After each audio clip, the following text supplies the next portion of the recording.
always say, I've been around a long time, and I've had disappointments in my career, and not only not lifting a World Cup. I've had many disappointments in my cricketing career. I've had many successes as well. I have no regrets, and so I don't walk around, in some pain or something. This is a completely different thing. I'm more happy for these boys. I mean, for them, it's, as a coach, there's only so much you can control, and like I told them, and I think, one of my messages to them when we finished, and I think from the whole support staff we said, that we can only do so much, we can only prepare you well, we can only give you practice, we can do all the planning, we can set the thing up, we can prepare you for 12, 13, 14 months, but, knowing it as a player myself, in the end of the day, as a coach, you're very dependent on the performance of your players, on the execution of your players. I mean, we can make all the plans we want. If the bowlers don't execute on the day, and if they don't pitch the ball in the right areas, or the batsmen don't bat well, as a coach, once the game starts, there's very little you can do, right? So, from my perspective, it's, I actually know the impact a coach can have. I'm realistic about the impact coaches have. I think it's an important role, don't get me wrong. I think this important role, not only me, but the whole support staff plays. But I think we are pretty realistic about the real impact that we have. And the credit is really these players. They're the ones who face up. They're the ones who stand up in pressure games. They're the ones who stood up and shown maturity beyond their years. They're the ones who've not relaxed at any stage in this tournament. They're the ones who've made the sacrifices. They're the ones who've actually put in the performances. They're the ones who've spent, hours in the gym.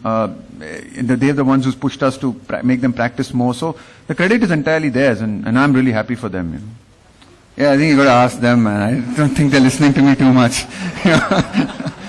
Yeah, we had some loose curfews.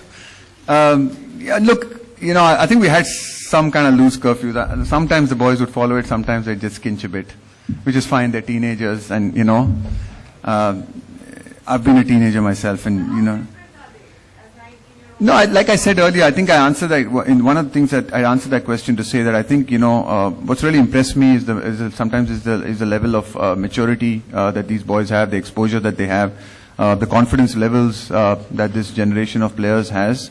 They're also faced with many different challenges. I think one of the things is in an age of media and Instagram and all of these things, that so many things that I'm not even aware of, or stuff that they're constantly on.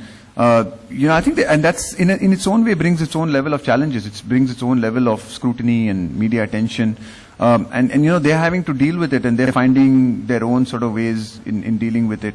We do talk to them about it, and there were times when I had to come in and say once or twice that, look, let's sort of not because I felt it was going out of hand, because especially I think that week during the IPL auction was a bit of a stressful week, a little bit, because we have to be realistic about it. You have to understand that sometimes people's minds will go there, but I think credit to the boys that fine, we accepted the fact that they were going to be watching the IPL auction, or at least following it on whatever they follow it on. But once I was done, they came back to practice and they were switched on. So that was, I'd say, the only 2 or 3 days in which I was a little bit worried, but credit to them, they responded really well to that as well. But as far as keeping up with them, I'm not sure I'm keeping up with them. Thank you, Rahul bhai. Thank you, Prithvi.